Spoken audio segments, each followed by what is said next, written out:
How does fracking affect the local environment, health, and wildlife? We've already decided who's going to take it. This one's mine.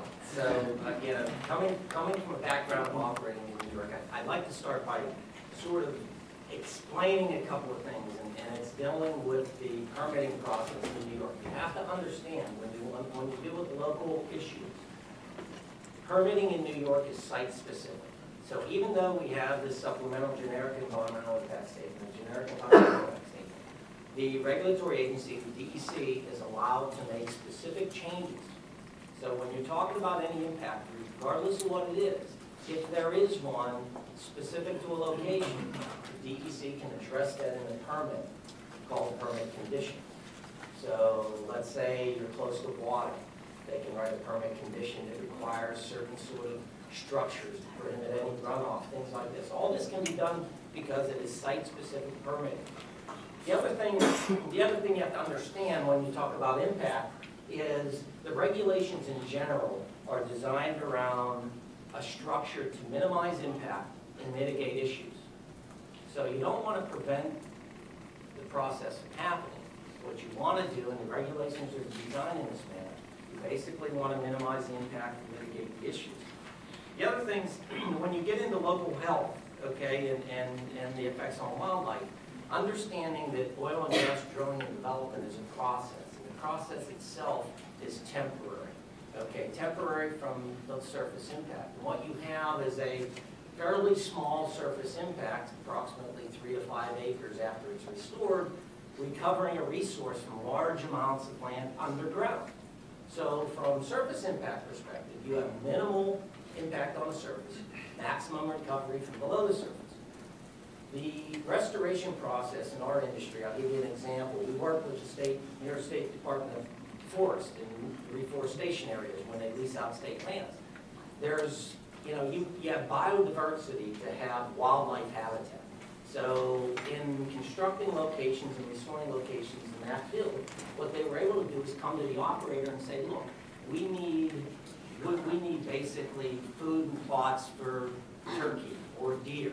If it's in an all-wooded area, what they have to do is they need a little bit of land to grow this various, you know, food plots for the animals. So we were able, in our restoration process, to plant the right vegetation so that the deer and the turkey have food. So it actually improves the reaction.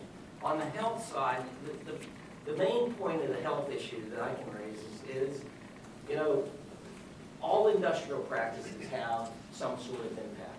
With the economic impact of the oil and gas industry, we have an increase, and you know, we have actually a betterment of health. An example would be the restoration of the hospital down at the Endless Mountains Health System down in Montrose, Pennsylvania. The hospital was in dire need of financial support. That support came because the oil and gas industry came into the area, provided the financial wherewithal to improve the health system for the entire community.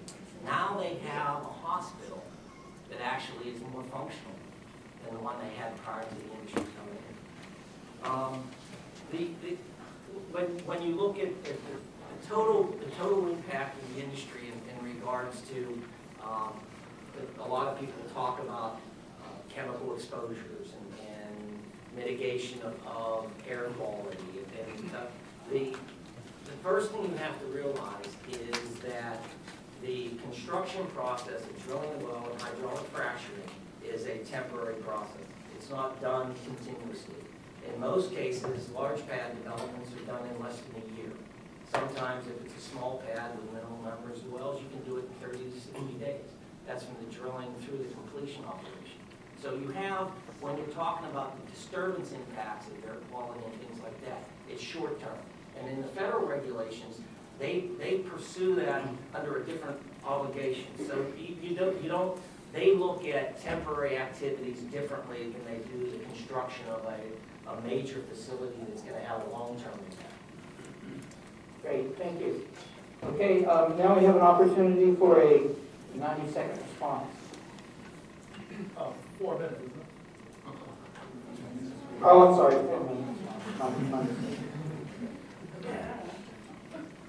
Okay, well, I'm Walter Hang, and the question is, how does fracking affect local health, wildlife, and the local environment. And so what I've done is created a company that compiles the Department of Environmental Conservation's own data for more than 300,000 spills, for all of the production wells, for all the permitted discharges. And I basically want to answer the question very succinctly. Fracking harms the environment in New York. It harms the health. That's been clearly documented by the Department of Environmental Conservation's own data and by extensive information compiled by local health departments. So there are already more than 12,000 production wells in New York State associated with oil and gas extraction. These practices have been going on for many, many years. You drill down, you hit pockets of gas and oil, you pump this slick water fluid into the hole, it cracks the rock, and that facilitates increased release of gas and oil. So basically, what I did was I looked at the DEC's own data, and I want to focus on 3 separate problems. The most important thing is that when you drill and you are extracting oil and gas, you are also generating what's called produced water, otherwise known as brine. This has toxic metals, it has high levels of petroleum, it also has radionuclides. So the problem is that this material has been generated by the billions of gallons in New York State. And according to the Department of Environmental Conservation's own data, 80% of it has been traditionally and to this very day dumped into what are called brine pits, and these leak. Regarding wildlife impacts, this brine pit was next to Jeff Fisk's property in Allentown, New York. It leaked and it went right into a wetland and destroyed a beaver colony. This is another one in Whitesfield, New York. This is the brine. It's just going into this lagoon. And it's coming right out of the hill into a little creek. And you can see it's completely denuded the hillside because of the toxicity of the fluid. This was supposed to be banned 25 years ago. It's going on to this very day. The other issue that I focused on was documenting drinking water impacts.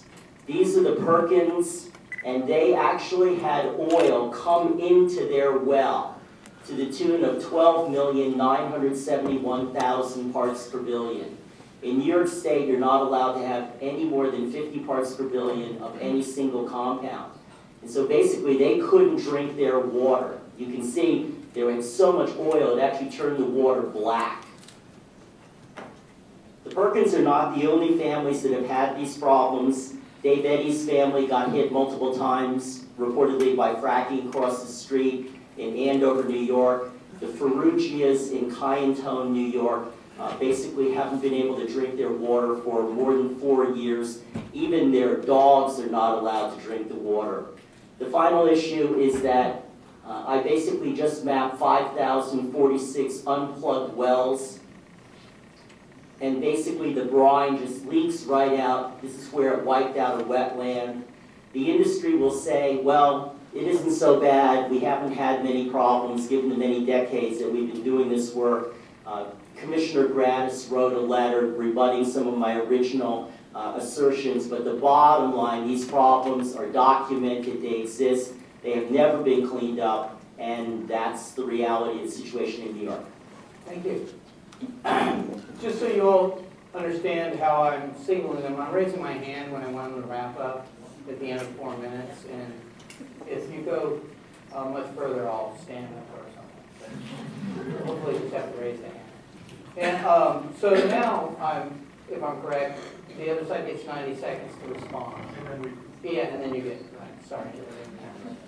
Okay. I just want to respond to a couple things. First of all, in New York State, any spill over 5 gallons has to be reported to the DEC. The majority of spills, there are 16,000 spills per year that are reported to the DEC, And when you look at the breakdown of those, about 75% of them have to do with either gasoline, diesel, heating oil, or lubricant.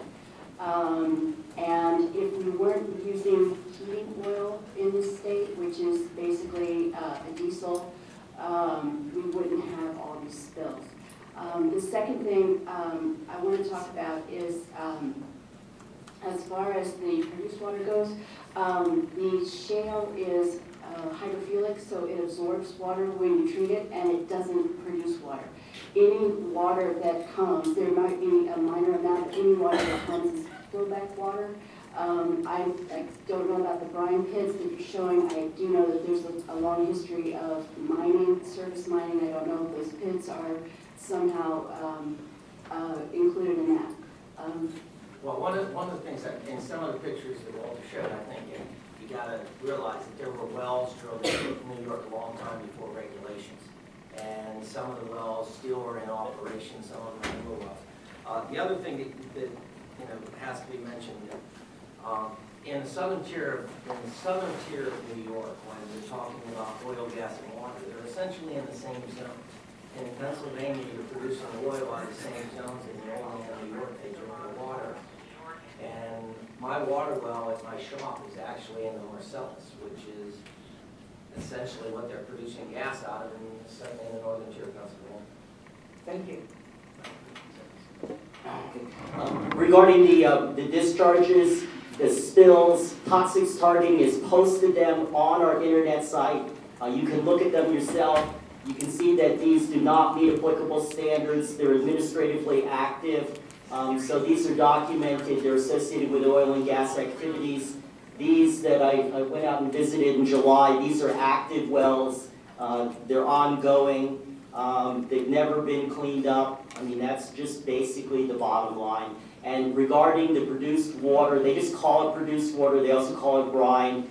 There was so much produced water generated when Marcellus shale fracking began in Pennsylvania that they were dumping it into wastewater treatment plants designed for sewage. It just passed right through. The metals, the brine, the radionuclides are not broken down by sewage treatment, and so much contamination went into the Monongahela River that 850,000 people could not drink public water drawn from the Monongahela, and that problem persists to this very day. A report just came out last week. And to which I would add, there is produced water from Marcellus wells, even though the shale might be hydrophilic. When the fracking is done, it's done with a lot of fluids, so there's flow back initially, but there is produced water throughout the life of the well. That's what they're seeing in Pennsylvania. It's the frack water coming back out, because it's not just salty, it's also got all the frack chemicals in it. And brine pits are allowed in New York State. There's a proposal to require closed systems on the well site, but if a pit is going to service multiple well pads, open well pits are allowed in New York. Thank you. Okay. All right, great. Now